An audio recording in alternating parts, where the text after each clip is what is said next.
Hey guys, I'm Doug Massi, and in this video we're going to go over Transamerica, their underwriting, how to fill out their application, coming up after this.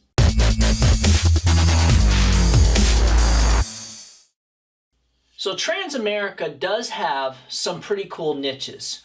One of them being that they don't have a build chart for people that are 45 and over. They do have a build chart for their final expense product for people that are 44 and under though. They don't care about mental health questions for the 45 to 85. And they take Direct Express, very important. So, let's get right into it. Here's the Transamerica application for 45 to 85 years old. Page 1, make sure you put in all the information. If you miss something or make a mistake on page 1 of the application, redo the whole thing, because I'm telling you, if you don't, Transamerica will come back and they will either say we need an amendment or tell you to go fill out a brand new application with all new signatures. You don't want to have to do that. Part 1, producer information. Make sure you fill out the name and the producer ID. Part 2, your plan and rider. This is the immediate solutions is what we sell, but they do have other plans you can sell with this application. Make sure you put in the face mount and the total premium and check if it's preferred or what rate class you're going for. If you're using an accidental death benefit rider or a child-grandchild rider, make sure you let them know yes or no. All questions do need to be answered on this application. Part A3, make sure you get all the information. Don't miss anything in here or you're going to have to go back and possibly get a whole new application signed. Let's scroll down. Part A5. For Part A5, they're asking for the beneficiary. They have a beneficiary form that's mandatory, so I don't fill out this section. What I simply do is write in this little section here, in here somewhere, I'll go ahead and put C, beneficiary form. Part A6, make sure you answer these questions, very important, all of them. And let's go to page 2 of the application. Always last name of your client and last 4 of their social security number. On this page, they're asking for the checking information. If you're using the social security billing form, just put a note right in here somewhere. And what I do is I write CSS benefit form. If you're not using that form, then you want to fill this out. You want to get all their information here. If it's a checking or saving, the name of the bank, you don't need to worry about the city or state. You do want to get the account number and the routing number, very important. Don't try to use a debit card here. They don't take debit cards, but they will take Direct Express. Again, if you are using the Social Security billing form, this part B2 is not necessary. But part B3 is very important. They need to know, what are you doing for the EFT? Monthly, quarterly. Scrolling down, always make sure you answer yes or no about the automatic premium loan option. Part B4, payer information. If the payer is the proposed insured, just check the box. That's it. If it's the owner, you do need to give the social security number and the relationship that the owner has to the beneficiary and whether they're a U.S. citizen or not, of course. Now, let's go down to page 3. Again, last name, last 4 of social. Here, in Part 1C, if you are applying for the preferred rates, and if a policy cannot be issued as applied for, which is really for the preferred rates, but the client will accept a rated policy, you can go ahead and check yes. That way, what they'll do is very simply, if yes, they'll adjust the face mount to the premium. So if your client is okay with paying $50 for $12,000, but it doesn't come back preferred for $12,000, but it's still $50 for $10,000, then you're going to go ahead and adjust that premium to match. They're going to adjust the face amount to match the premium that you approved for. Part C2, these are your knockouts. Let's scroll down to Part C3. These are any answers here, you're going to have a graded. Now, I want to go down to Part C4 because this is where your standard rates will apply. Part C4 is where your standard rates and you will find out if you can actually do preferred rates with some of them. So I like the way they say this. Within 2 years, diagnosed with or treated or advised by a licensed medical professional to receive treatment for angina. If they were diagnosed with angina over 2 years ago and they're still taking medication like nitrostats or some other type of medication for angina, it's okay. You can give them preferred. Now, if it was over a year ago they got the angina, then you're answering yes, and it's going to be standard. So keep that in mind. This is all based on a 2-year period. Now, let's go down. It's the same with aneurysm, circulatory or blood disorder, a blood clot. If they got a blood clot over 2 years ago, but they're still taking warfarin, the answer to this question is no, and you're going to be able to give preferred rates. Same thing down here. Heart attack. They had a heart attack or a stroke over 2 years ago and they're still taking medication for it. The answer is no, and you're giving them preferred. If it's been over a year, then you're looking at the standard rates.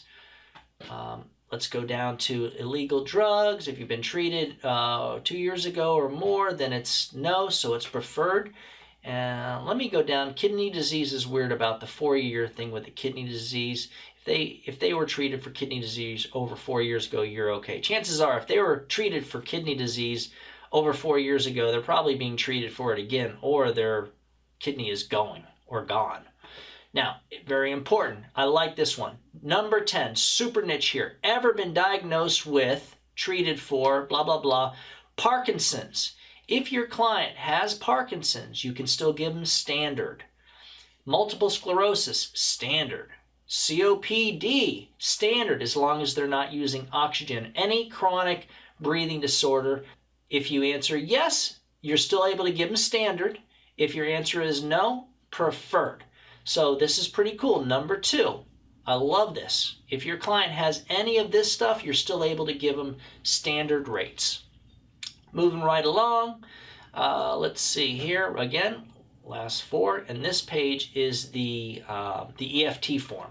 So you want to make sure you fill out all the information, get your information in here to sign, and make sure your client signs. Do not miss a signature on this EFT form. There's 2 signatures by the producer and 1 by the proposed insured, and you got to answer this question, yay or nay. Is it a replacement? Got to find out.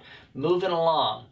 This is the MIB disclosure. You want to leave this page right here with your client.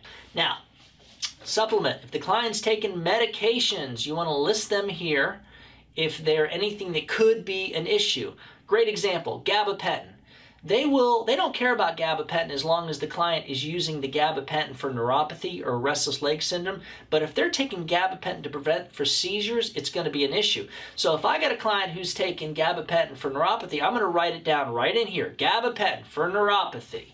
I don't want them to assume maybe it's a seizure and then end up giving me a hard time or coming back and asking me to go get more information from the client. Or they could even call the client and do a whole interview, which may not be necessary. And make sure if you're using the writers, make sure you put the information for the writer. And as always, make sure you sign. The proposed insured needs to sign, or the owner, and you need to sign too. Sign and date everything. Remember, very, very important. The agent report, real simple. Again, very few quick questions. Make sure that you do this and that you sign at the bottom. And we're going to go to the Beneficiary Additional Insured Information Form. This is a form that Transamerica added in 2015. You need to fill this out. Basically, just section 1 here, the client's name and social security number, and then the beneficiary information. When it comes to the beneficiary, you don't have to do the date of birth. You do have to do the percentage that they're getting and relationship. You do not need the social security number. A phone number helps. But what's mandatory here is the name and the relationship and the amount, the percentage, especially if there's a share. If you've got 2 children that are sharing it, you got to put in the percentages. Same thing with contingent. Very important. At the bottom of this form, I'm going to bring this up. you have to check this box right here. It's got to be checked. If you do not check this box, Transamerica will have you re-sign the form. Again, you sign, you date, and the owner signs. HIPAA form. Make sure you put the same name that you put on the first page of the application, date of birth, and last four of the client's social. And at the bottom, they sign and date. You do not sign this form. You leave a copy of the HIPAA form with your client. Now, this is the Social Security Benefit Billing Authorization Form. Transamerica got this right. When the client gets their Social Security money, as long as you use this form, Transamerica will draft that money on the same day, no matter what day, as long as the bank is open. And that's how this works. Use this form. This form will save you a lot of trouble. Use it, use it, use it. If your client gets their money on the 3rd and tells you to draft on the 5th, I don't care what you got to do. You got to make sure that draft happens on the 3rd, and you got to go ahead and make sure you check the box right here, appropriate, right there. Very, very, very, very important. It's going to save you a lot of trouble. Let me try it one more time. Benefits paid on the 3rd. You got to check this little box right here. All right, and you make sure you fill this out with the client's name. You get them to sign when they're supposed to. If they're using a bank withdrawal, they sign here. And you always want to put in the premium amount. You want to fill out the whole form. Just make sure you answer everything and fill out the whole form. Direct Express, you put in the Direct Express card number. This is where the card signature signs here. On this page, remember, there's always 2 signatures. So if they're using a checking account, they sign here. If they're using a Direct Express card, they sign, nope, not there. They sign here and at the bottom of the form also. Very, very, very, very important. Guys, if you make one mistake on this entire application, Transamerica will give you an amendment. So do your best not to let that happen. I'm going to touch on a couple of things real quick. The agent guide. If you're signing up someone that is 0 to 44 years old, the Transamerica will ask for their height and their weight, and they do ask questions about mental health, whether they got the crazies or not. That's the bottom line. Let's go to the medication guide real quick. I want to go over some things to use. This is super, super important. If you're using Transamerica a lot as a primary carrier, which you can, this is a great company for a primary carrier. I'm just going to go over a couple of things to let you see how they view their underwriting. Now, if they're using Advair, that's for COPD, any type of chronic lung issue. COPD is standard with Transamerica. That's first day coverage as long as they are not using oxygen. Now, they've got some pretty cool heart conditions that are doable also that I like. So let's go down. We're going to go down to atenolol. There you go.